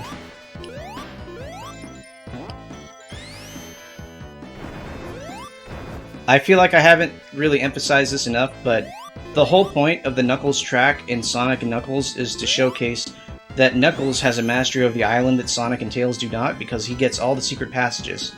And that includes the breakable walls that Sonic and Tails don't get access to, like these. It's a shortcut. Like, all of his paths are shortcuts. Like, we didn't even have to fight a boss at the end of Casino Night because of how many shortcuts he was allowed to take. Oh, the splits? Oh, you think I'm speedrunning this thing? I cannot compete with speedrunners on this game, because the speedrunning on this game has advanced to a point where it's more glitches than game, and I don't really even enjoy that that style of gameplay. My personal best? I think my personal best should be somewhere in Shane's archives last time we did it on Extra Life. I do for 100% completion. As far as trying to go for time, I have not even bothered trying to go for time on this run. I've been making a lot of stupid mistakes. I haven't done a warm-up. Man, I keep forgetting.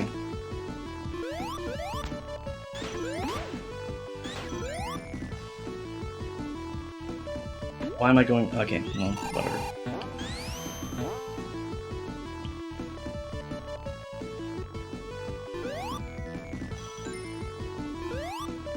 Agaware, that was a lot of setup for a really terrible pun.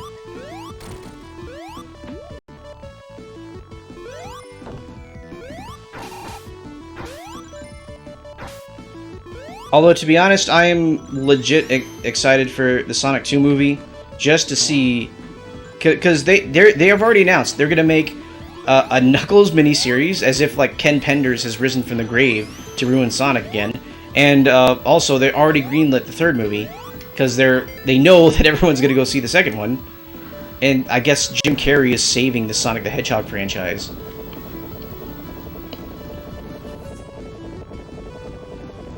For 2069. I feel like it's impossible to be bad enough at Sonic to finish in 2069 without just getting a game over. you get enough time overs where you not be able to finish. So yeah, again, this is probably the better mid-boss theme, because the other one is way too poppy, and it's too fun, right? It sounds more like a character theme or something. But this one is actually threatening. My problem is I really enjoy the Eggman Sonic 3 theme as opposed to the Sonic and Knuckles one.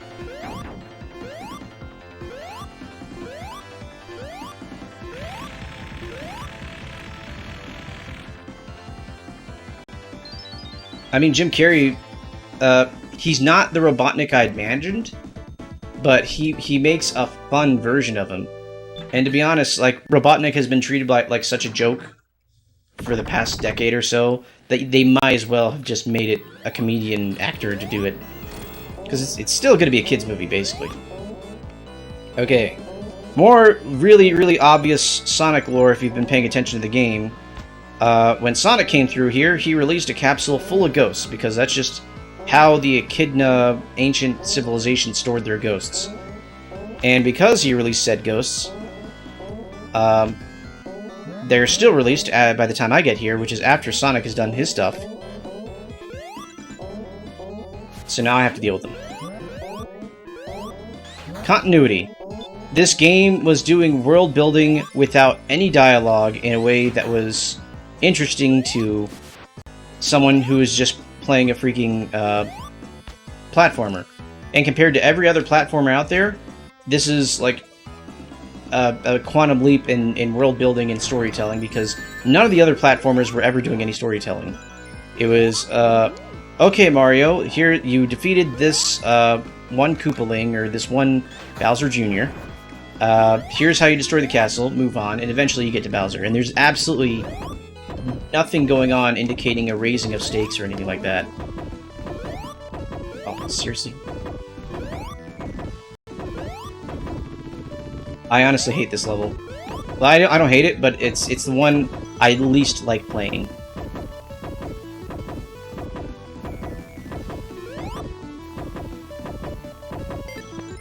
This is my let's rip off this bandage level and move on to Lava Reef, which is actually fun.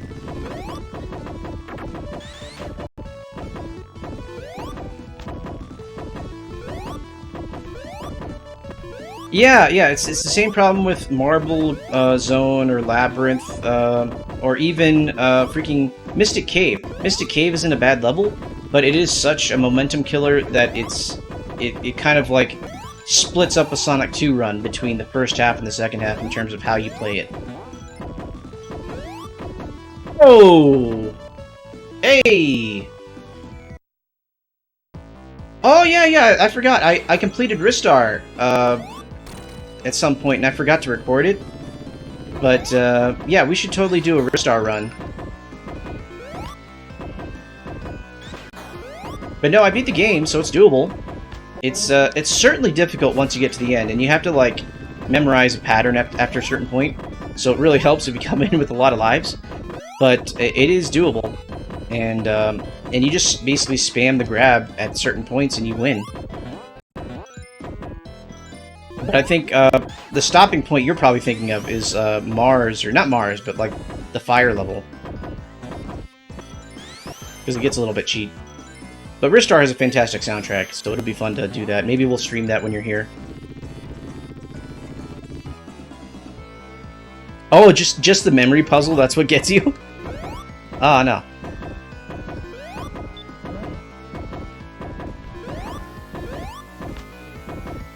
Okay, so, aside from a Sonic game, which gets special privilege from me, I would say my favorite soundtrack on the Sega Genesis is Mighty Morphin Power Rangers, the movie. Because they got, so Ron Wasserman, who did the soundtrack for the TV show, not just the theme song that everyone knows, but all of the fighting songs that they have in the show, that they had like music videos of, that are legitimately like fun butt rock. And this is the same guy that I think did the X-Men theme from the X-Men cartoon.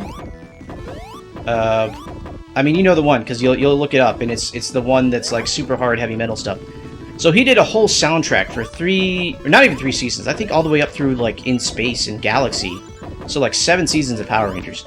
And in Mighty Morphin Power Rangers, the movie, the game, they basically just adapted to the Genesis a whole bunch of butt rock from the show, and the butt rock was already fun. And the Genesis is really good at making metal songs sound good, which is why it's surprising that Sega has such a bad track record with Doom ports. But that soundtrack is fantastic, and I'll replay the game, and it's a really basic by the numbers beat 'em up, but I'll replay the game just to listen to the soundtrack.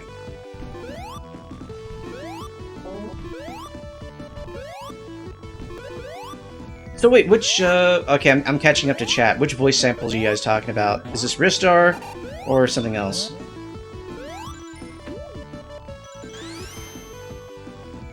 Oh, okay.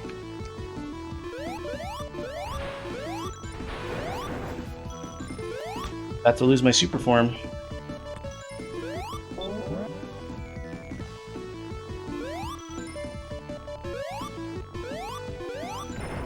I think if I go up here, there we go. Get to maintain for a little bit longer.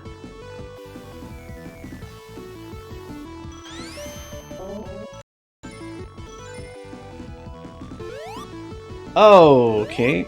Well, no, oh, I forgot. I'm Knuckles. I get to go through here.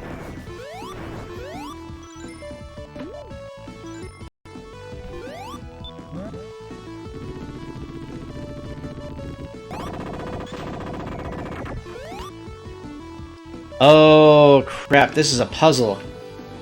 I forgot. It's been so long since I've done a Knuckles run.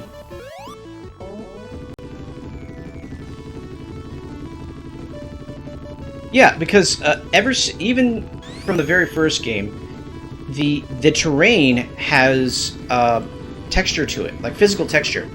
It has elevation. And what they did is they made a bitmap. That is a very annoying sound. There we go. So they basically had a height map each pixel. I think was represented by 1 byte or something like that. But they had a height map, and that determined the partial height on that tile. So you get the tile height plus a little bit extra from that height map, and it generates a lot of interesting effects on the physics engine. Crap, lacquerware again. Anyway, so the height map generates a lot of interesting effects because you get mini ramps, and you can utilize that and build up speed and get really, really ridiculously high jumps off of otherwise what would be in any other game flat terrain.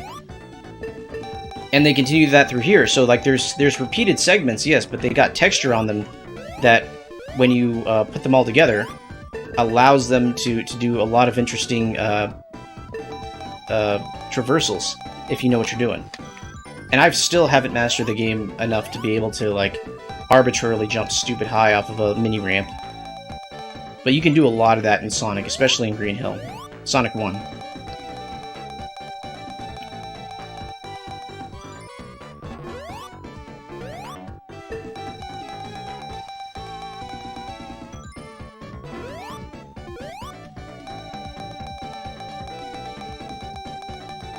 So, here's the thing. Based off the Japanese interviews, I'm fairly certain it's supposed to be Ristar. Because that's basically more or less how they said it. And I'm sure there's arguments on both sides about how it's supposed to be said, and whether or not there's a pun involving wrists, or if Rai is just how a Japanese person would normally say it. But, I mean, I don't think it really matters that much. But I'm fairly certain the way the creators would have said it, based off the interviews I've seen, is Ristar. If anything, it's closer to R-E-E, Ristar.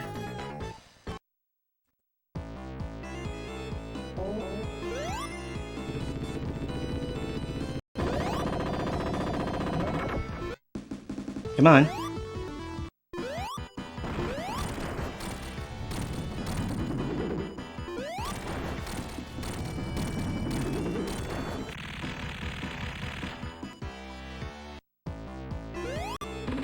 So here's the thing, like, you've submerged yourself in game development, at least partially, or at least gotten enough exposure to appreciate some of the work that goes into bits and pieces of games. So you start to notice things that that you think, hey, here's how they did that, or here's how I would have done that, the same or different, and it gives you a better depth of appreciation of what you're playing. So like watching a movie for the average moviegoer is going to be different than an amateur film producer or amateur film director watching the same movie, because then and you get to see bits and pieces like from different reviewers. Like my favorite example, I guess, is going to be Red Letter Media. They make crappy low budget movies and have fun with it, but they know how movies are put together, and they're able to point out things like, hey, look at how they built that set, that looks so cheap. And I'm like, well, I wasn't paying attention, but now that you pointed out, yeah, that's basically styrofoam. Or, here, look at this shot composition, it's so weird because normally the rule that you would use is this, and you'd want to get this profile and get shot reverse shot or something like that, or have an establishing shot. Or this actor doesn't appear on the screen at the same time as this other actor, probably because he didn't want to show up for that many days for the shoot. And it's once you've been inducted into creating something, you're able to analyze other creations of that same media in a way that makes it more fun to experience again.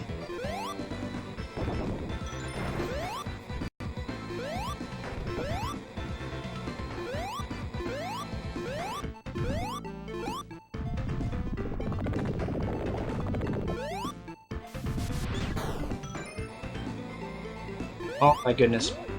So here's the thing about Star Citizen is Ponut's having fun with it, which is fantastic. Thank God he got his money worth. A lot of people didn't. The Star Citizen came out at the same time as a lot of Kickstarter, overly ambitious. They weren't scams, but they eventually turned into the equivalent of scams, where it's like, okay, we're going to make this massive game and let scope creep determine everything. And we only have a few $1 million, which is massive for a Kickstarter, but tiny for what we're actually trying to do. And so things take forever to come out, and they keep promising more and more features, and less gets done. And I say that because the same exact thing happened to Shroud of the Avatar, where Richard Garriott, the creator of Ultima and Origin Systems, which is now known by EA's fame as Origin, the app store, he was promising, hey, you remember when I did Ultima? Let's do that again, except not with EA. And so people gave him millions of dollars, and it just turned into an online paid Cash App store with online real estate, and the game is basically close to unplayable. So the only people left playing Shroud of the Avatar are the lifer whales that cannot say that the game is bad because they've spent literally tens and hundreds of thousands of dollars in the game buying virtual assets that were basically Unity store assets with a coat of paint over them. And it's gambler's fallacy. They're in so deep they cannot say that the game is bad anymore. And Star Citizen supposedly is in a similar situation, but at the very least, it's a lot easier to make a space sim fun with some basic programming than it is to make a third-person RPG in an open world. By a large margin.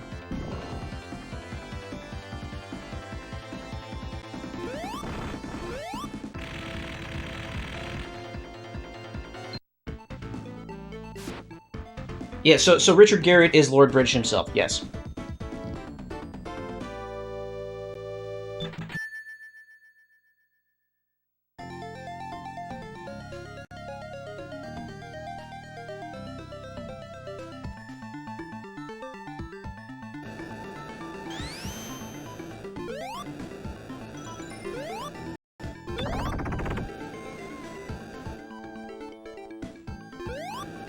I mean, it's so weird. Like, where are these people coming from who are willing to spend hundreds of dollars on basically... It's literally something you could find the equivalent of on open game art. It's just implemented in this one engine that you've already spent an exorbitant amount of money for. I honestly can't relate to it, but they're called whales. They're called whales for a reason, because every once in a while you get this big spender that's willing to put in an unhealthy amount of money into this thing, Like, I don't know where these people get so much money and have so little sense on how to spend it. Or have so little going on in their lives that this is what they choose to spend it on. And I'm not trying to, like, be mean to to whales, because it's not like they're doing anything wrong, other than encouraging predatory behavior, but that's, like, not really on them. But I just can't relate to wanting to spend literally $10,000 or $100,000 on a digital plot on what is equivalent of a depopulated Second Life server. Or in this case, $300 on a spaceship that you could probably get similar amounts of enjoyment for by playing EVE Online for free. Literally for free, like they opened up the game for a certain skill level below Battleship. So the thing about Tencent is, I don't even know what they're doing anymore. I forget what games they have. They've been taking over a lot of Cash App stores. But the thing is, there's a difference between a League of Legends player saying, hey, I really like this character, I want to support the game is free, let me spend $10 or $20 on a skin every season or two. And that's a completely different scale, because you can get a lot of people to agree to doing that, because that's a more reasonable thing. It's like tipping your waiter, compared to, hey, here's this game that I kickstarted for a few $1,000s. They're selling me a miniature town that I can be a mayor of for an additional $10,000. And then every month there's a new fundraiser where it's like, hey, I want to get this special solid gold castle for $50,000, or this golden cape for $80. And it just, the scales involved are just way bigger. Also, I would like to say this is certainly not what was in the original game. They did not have this stack of moving crates. That was not there. I don't know what this is.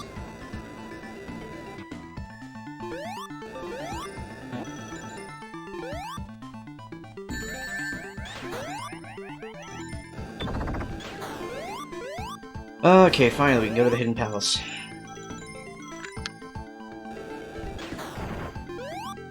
Wait, that was supposed to be it. Oh, no, that's not the long jump. Oh, wait, yes it was.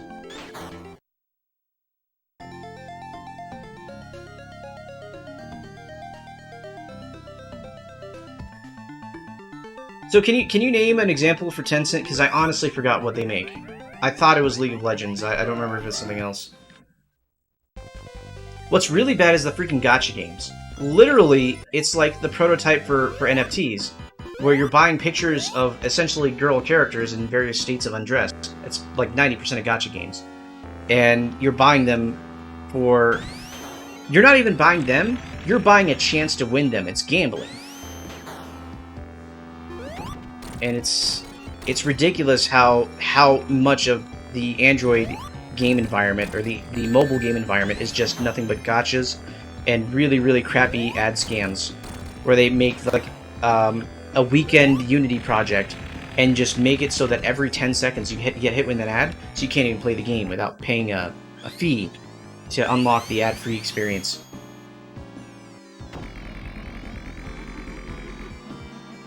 What I don't get about the Epic Games Store is they give away a lot of really, really good games that were only like a few years out of date for free, and they expect people to take that and then engage with their store. I have easily close to 100 games on the Epic Games Store, and I have not spent a single cent at Epic Games. And honestly, the only reason I got it to begin with is because I think Unity comes... you have to get it through the Epic Games Store, if I remember correctly. That or Unreal, one of those two. Yeah. So the island is kind of neat because they're doing this this sprite rotation thing. And I don't know if that's multiple sprites being shifted up and down. It doesn't look like it. It looks like it's actually trying to rotate it because of the way the tip is moving. And that's not an easy effect because the Genesis, I don't think, does native rotation. I think it's... at least not to my knowledge, every sprite on the sheet has to be defined properly.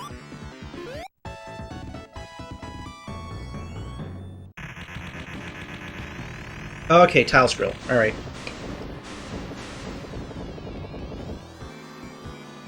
This is not the music that's supposed to be playing right now. That's the music that's supposed to be playing right now.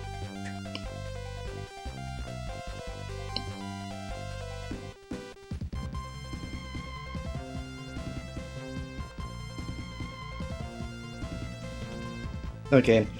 So that island is not a sprite, it's a background layer that's being manipulated with tile scroll, is what I'm hearing. Which is kind of neat considering, like, look how much parallax there's going on in this. Oh, yeah, and for the ending, there's 3 different endings, and it will change what your save file looks like. I got the very good ending, which is all the super emeralds, and the Angel Island raises up above the stratosphere to the point where everything on the island has to die from lack of oxygen, because the Master Emerald has been super powered or whatever, so the power to float the island is just that much better. Normally, you get all the Chaos Emeralds, and you get a similar ending, except with less glowing. And then if you don't get all the emeralds, it falls back in the ocean, but otherwise, things are okay.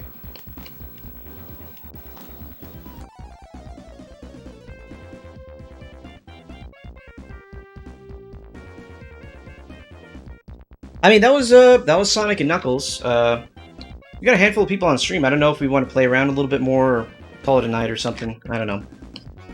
Up to you guys. What do you guys want to do? You want to play another game? I'm up for it. It's only it's not even 11 for me right now, and I'm ready. I was ready to stay up late for a little bit. Okay, what other game? I'm not sure if I can start Panzer Dragoon Saga tonight because I was planning on doing like a 4 or 5 hour RPG stream, so I can actually make some headway. But maybe you know, some other action game. Hey man, I want to discuss NFTs. I think they're absolutely stupid, but like, let's crap on NFTs tonight while I play a game. I have a Sadiator, so what's in my Saturn library is every Saturn game.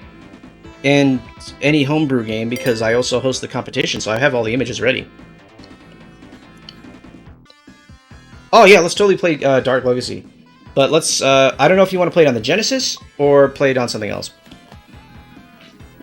I refuse to play Mr. Bones. That's just going to be an exercise in frustration. So I have the entire North American library downloaded on this thing.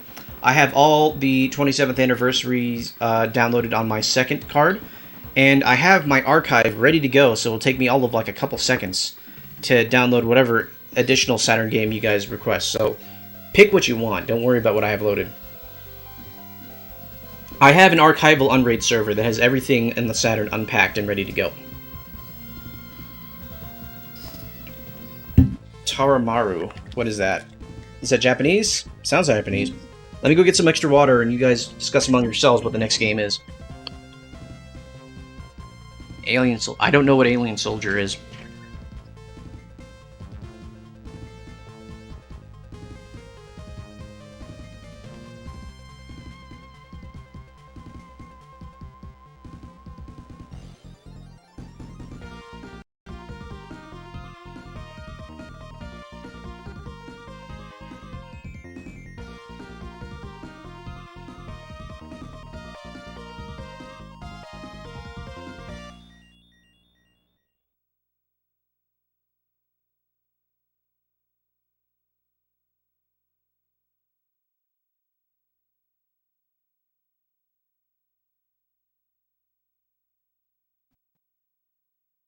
Alright, I have topped off my water.